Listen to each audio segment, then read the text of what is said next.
ಇದು ಪುಂಡಿ ಪಲ್ಯ. ಇದನ್ನು ಫಸ್ಟ್ ಚೆನ್ನಾಗಿ ಬಿಡಿಸ್ಕೋಬೇಕು. ಈಗ ನಾ ಇದನ್ನು ಕ್ಲೀನಾಗಿ ಒಂದು 2-3 ಸರಿ ತೊಳ್ಕೊಂಡೇನಿ. ಈಗ ತೊಳೆದಿದ್ದನ್ನು ಒಂದು ಕುಕ್ಕರ್ ಒಳಗೆ ಹಾಕೋಬೇಕು. ಎಲ್ಲ ಪುಂಡಿ ಪಲ್ಯನ ನಾ ಈ ಕುಕ್ಕರ್ ಒಳಗೆ ಹಾಕೋತಾನೆ. ಈಗ ಇದು ನಿಮಗೆ ಜಾಸ್ತಿ ಅನ್ನಿಸ್ತೈತಿ, ನೋಡ್ರೆ ಎಷ್ಟು ಕೊಂಡ ಐತಿ ಅಂತ ಫೀಲ್ ಆಗ್ತೈತಿ. ಬಟ್ ಅಷ್ಟು ಕುದ್ಮೇಲೆ ಸ್ವಲ್ಪ ಆಗ್ತೈತಿ. ಇದು ಎಲ್ಲ ಪುಂಡಿ ಪಲ್ಯ ಹಾಕ್ಕೊಂಡೀನಿ. ಅದ್ರ ಜೊತೆ ಸ್ವಲ್ಪ ಶೇಂಗಾ ಹಾಕೋತಾನೆ. ಈಗ ಇದನ್ನು ಕುದಿಯಾಕೆ ಇಡಬೇಕು. ಇದು ಪುಂಡಿ ಪಲ್ಯ ಕುದ್ದೈತಿ ಪೂರ್ತಿ.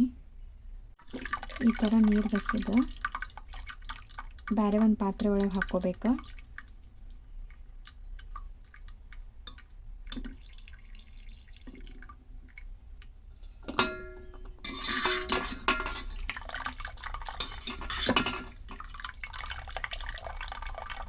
ಅದಕ್ಕೆ ಅರ್ಧ ಟೇಬಲ್ ಸ್ಪೂನಷ್ಟು ಜೀರಿಗೆ ಹಾಕ್ಕೋಬೇಕು.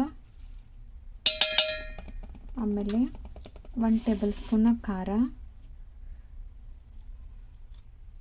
ಆ್ಯಂಡ್ 1/2 ಸ್ಪೂನ್ ಖಾರ. ನಮಗೆ ಖಾರ ಜಾಸ್ತಿ ಬೇಕಾ, ಸೊ ನಾನು ಖಾರ ಜಾಸ್ತಿ ಹಾಕ್ತೇನೆ.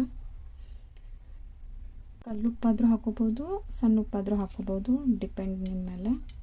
ಬೆಳ್ಳುಳ್ಳಿ ಪೇಸ್ಟ್ ಅರ್ಧ ಸ್ಪೂನ್ ಅರಿಶಿನ ಪುಡಿ, ಅರ್ಧ ಸ್ಪೂನ್ ಗರಂ ಮಸಾಲ, ಸ್ವಲ್ಪ ಎಣ್ಣೆ ಹಾಕ್ಕೋಬೇಕು, ಅರ್ಧ ಕಪ್ಪಷ್ಟು ರವೆ, ಉಪ್ಪಿಟ್ಟು ರವೆ ಎಲ್ಲ ಹಾಕಿ ಚಲೋ ತಂಗೆ ಮಿಕ್ಸ್ ಮಾಡ್ಕೋಬೇಕು.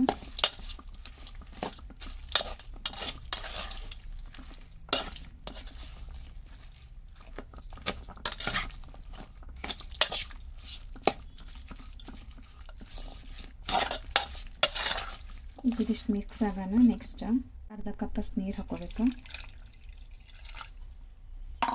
ನೀರು ಹಾಕಿ ಮತ್ತೆ ಚಲೋ ತಂಗೆ ಮಿಕ್ಸ್ ಮಾಡಿ. ಈಗ ಇದನ್ನು ಮತ್ತೆ ಕುದಿಯಾಕೆ ಇಡಬೇಕು. ಒಂದು 15-20 ನಿಮಿಷ ಲೋ ಫ್ಲೇಮ್ ಒಳಗಿಟ್ಟು ಕುದಿಸ್ಬೇಕು.